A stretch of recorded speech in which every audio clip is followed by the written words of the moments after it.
Good morning, everybody, and welcome to Guided Meditation. It is June the 10th, 2020, and it's almost 8 o'clock. We have approached Meditate with Adam, session 80. It is our 80th anniversary.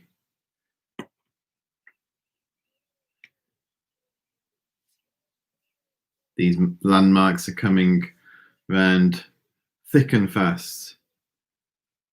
No, they're not. But it just shows you if you keep doing something on a daily basis, you build up a momentum. This is the key to accomplishing anything. If you want to make progress with anything, you have to put in the work. Simple as that. Thank you, Tony. You want to learn anything. We can learn anything, however complex it may be, if we put the work in.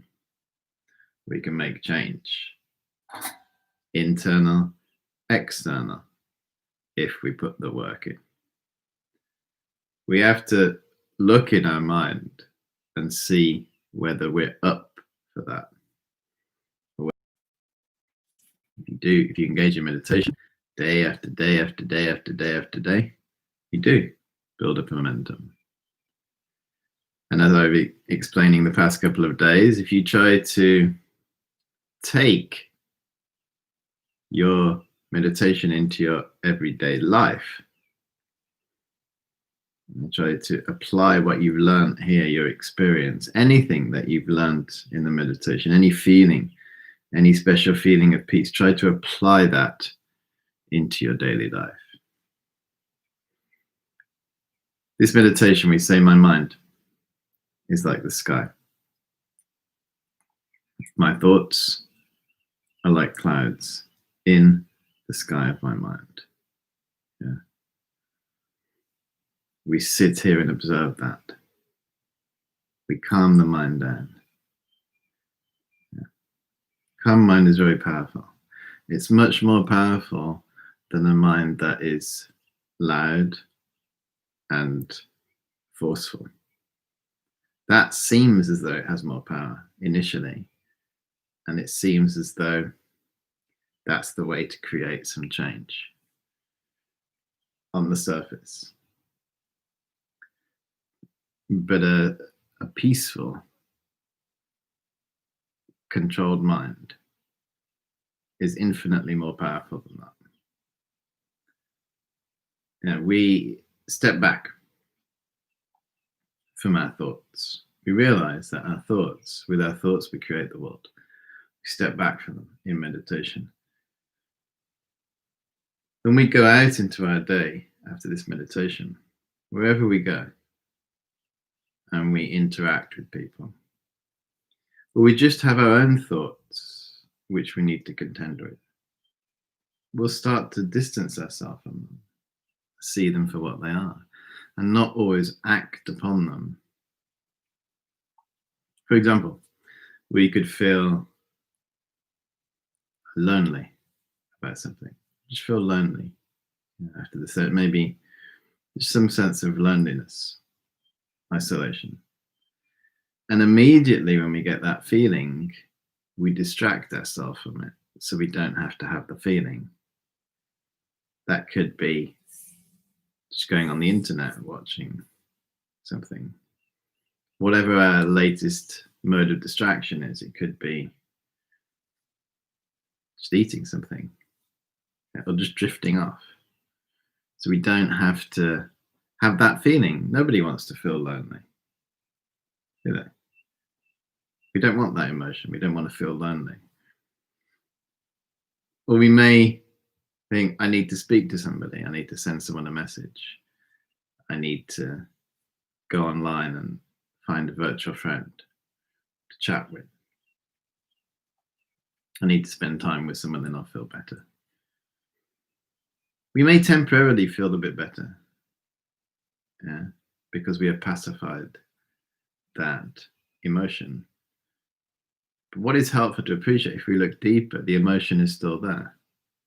Just because we've distracted ourselves from an unpleasant feeling, an unpleasant emotion, doesn't mean we've got rid of it. It's still there. You know, it's still there. And it will come back again. And then we will follow the habit again, whatever it is we've done to try to make ourselves feel better. Because we want to feel better, don't we? We want to feel good. We want to feel happy.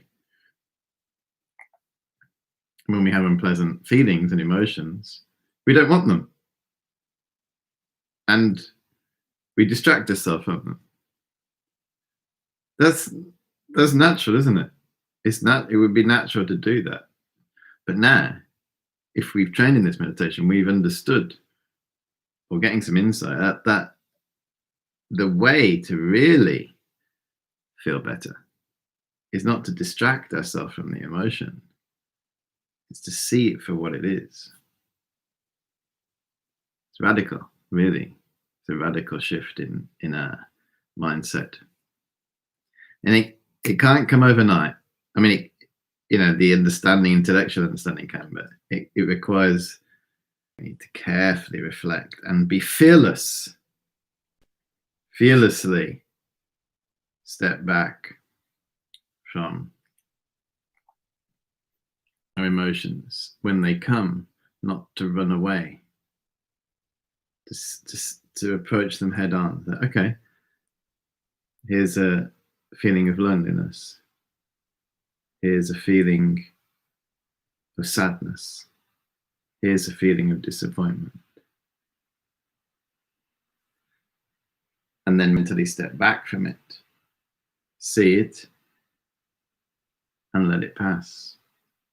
And let it dissolve into the space of our mind. And then we have liberated ourselves temporarily from it. Next time it comes, you think, I know that one. Yeah. I know that response. I've had it before. And I've learned how to reduce it. And if we adopt this approach, then it means we reduce the power of it. If we just distract ourselves, we increase the power of it. It's the feeling good conundrum. We have to temporarily challenge ourselves to have greater feelings, good feelings later, rather than having that immediate relief from that unpleasant feeling. So for those who are doing the Mindspace Plus course, we're exploring emotional intelligence now. And this is exactly that. This is how we cultivate that from this start of meditation.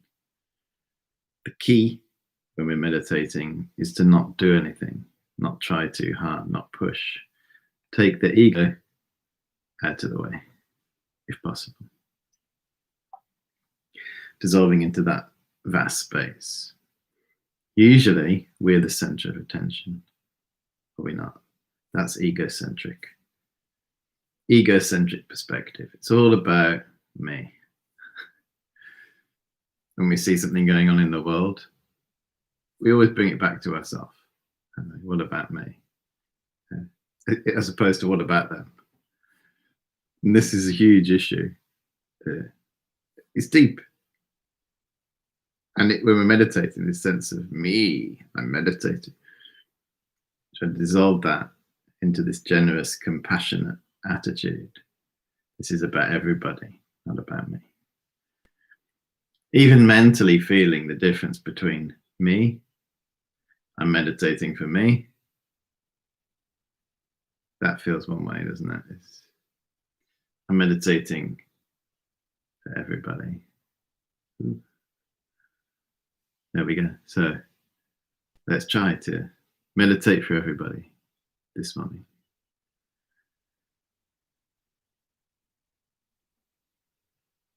Taking 5 Deep breaths.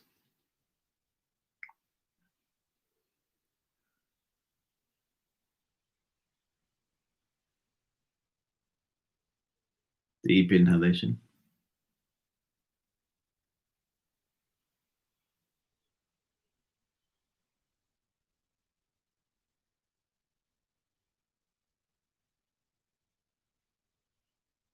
And breathing out. Deep inhalation.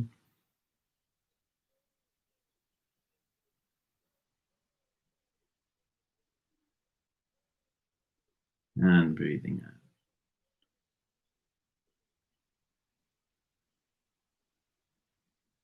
Deep inhalation.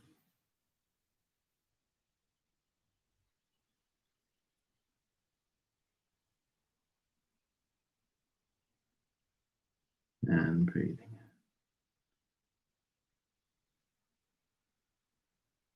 Deep inhalation.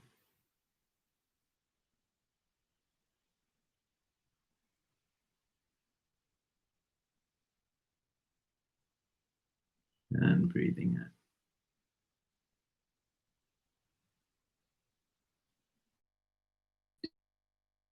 Deep. Hold that.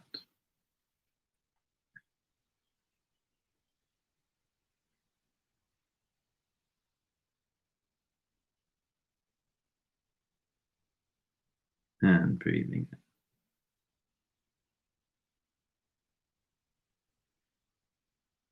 Setting our intention. I'm meditating for everybody. This is not just about me. It's about everybody. May everybody be protected from suffering and find happiness in their lives.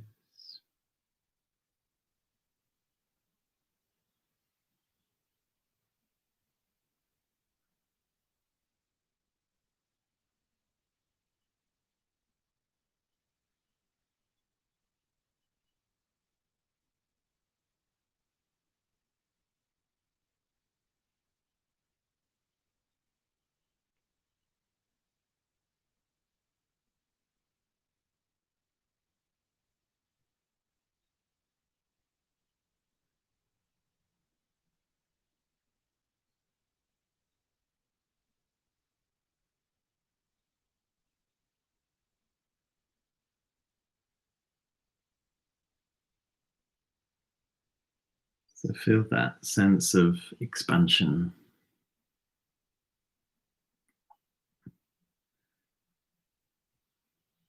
as we set our compassionate intention for the meditation and ideally for the day ahead.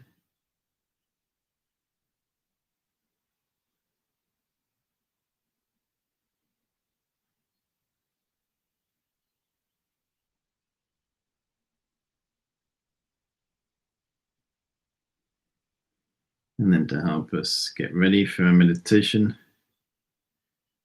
we engage in the 9-round breathing practice.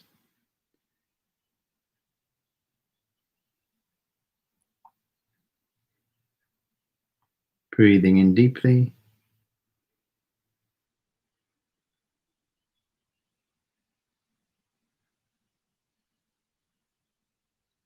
Breathing out.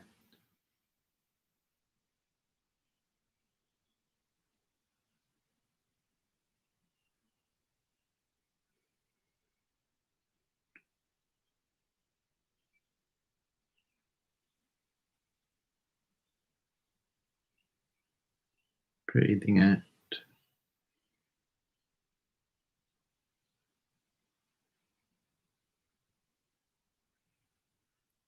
Breathing in deeply through both nostrils.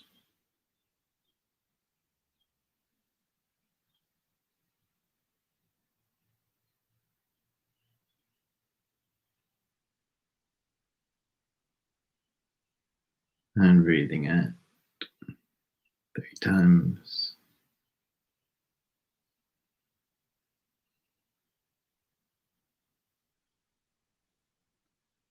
Deep inhalation.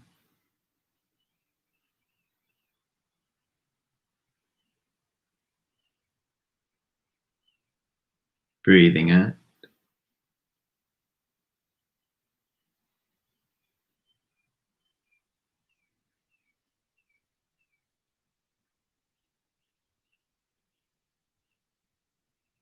Deep inhalation.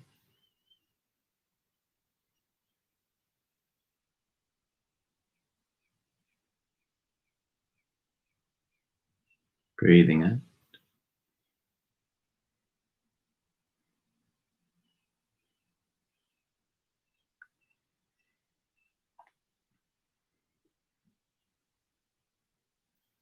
Deep inhalation.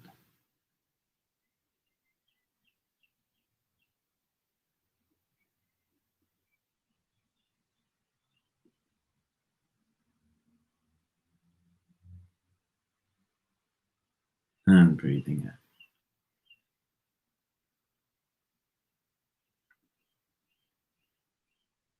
So the final 9 rounds, over to you. In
my body,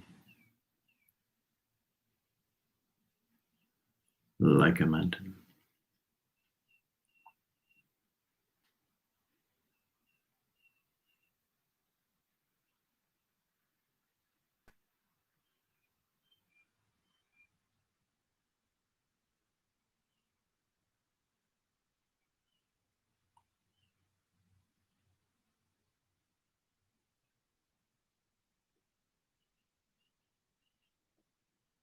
My breath,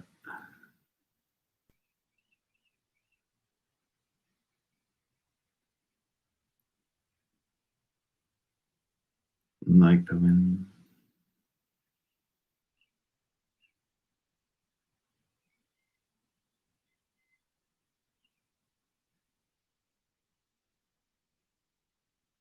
And my mind, like the sky.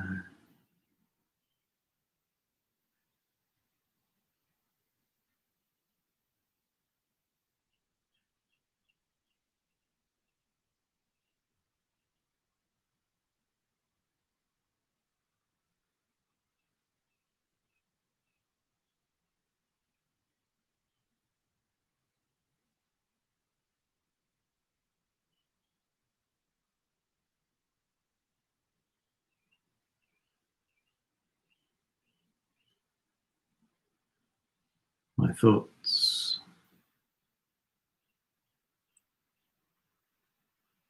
are like clouds.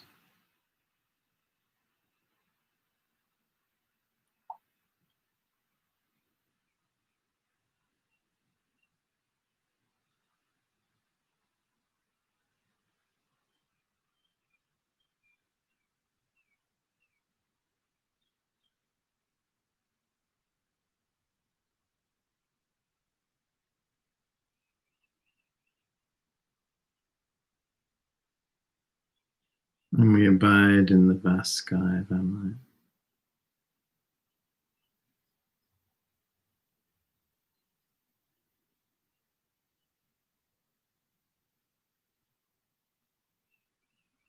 Gaining an insight into the workings of our mind.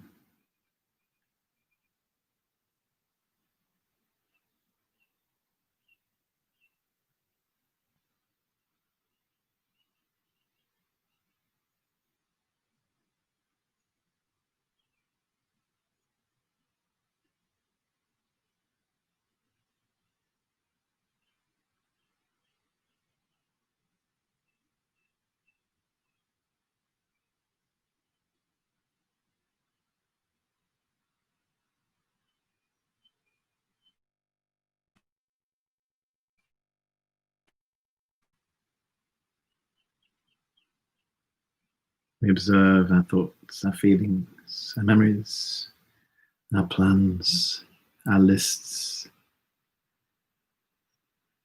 We're curious to see them,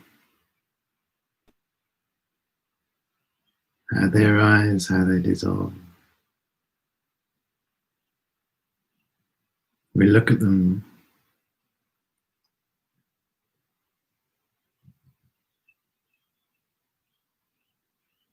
in the sense we invite our thoughts.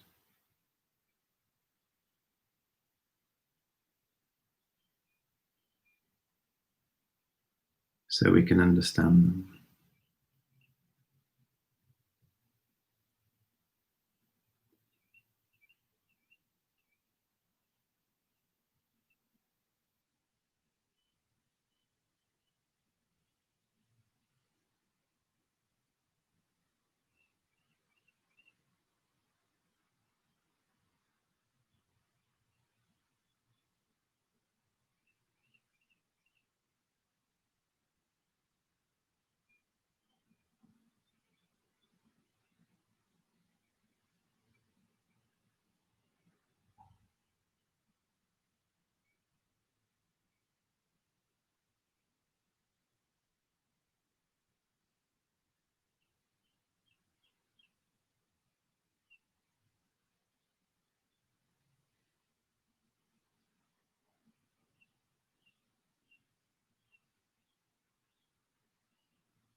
My body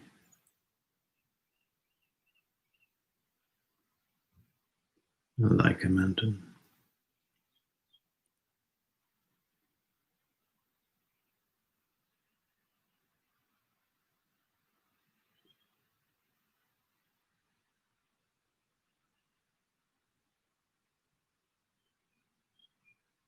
My breath like the wind.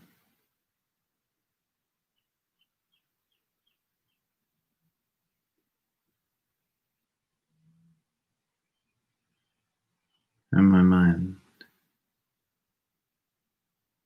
like the sky.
In the same way that the sky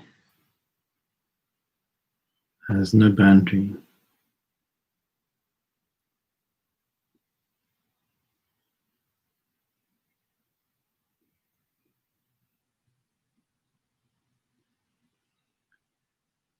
neither does our mind. When we see through and beyond the conceptual thoughts that arise,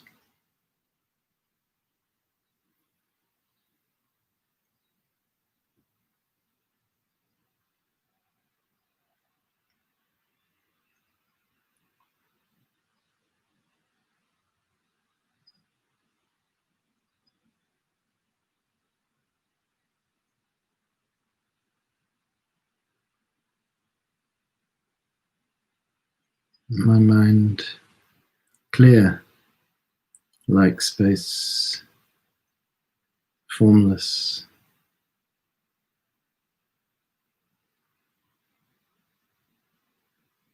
with the ability to understand phenomena.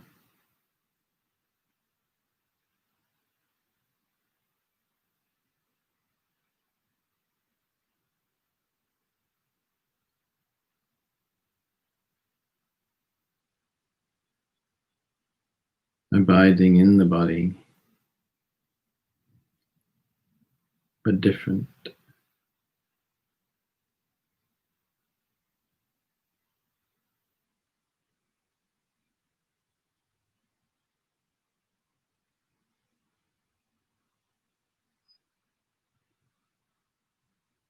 Just like a traveler in this body for a short time.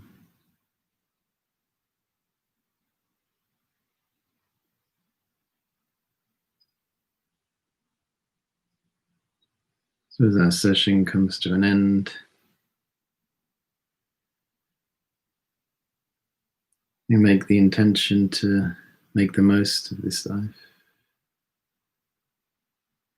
the time that we have left in this body, to be courageous, not run away from our thoughts or distract ourselves from them, but to see them for what they are. And we also dedicate the good energy from our meditation for everyone in this world.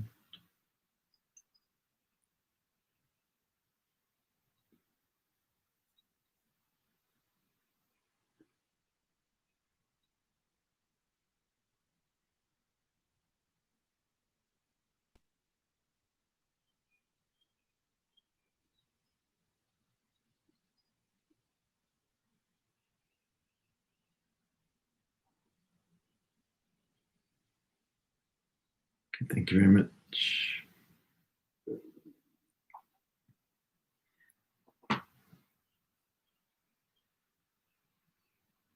So we take our intention into the day. Try to keep that broad mind. And when you feel that narrow mind coming back, that tight mind, remember your intention, everybody. Remember your experience of meditation, the sky. And I may see some of you later for the Mindspace Plus course. And then once again tomorrow, Meditate with Adam, session 81.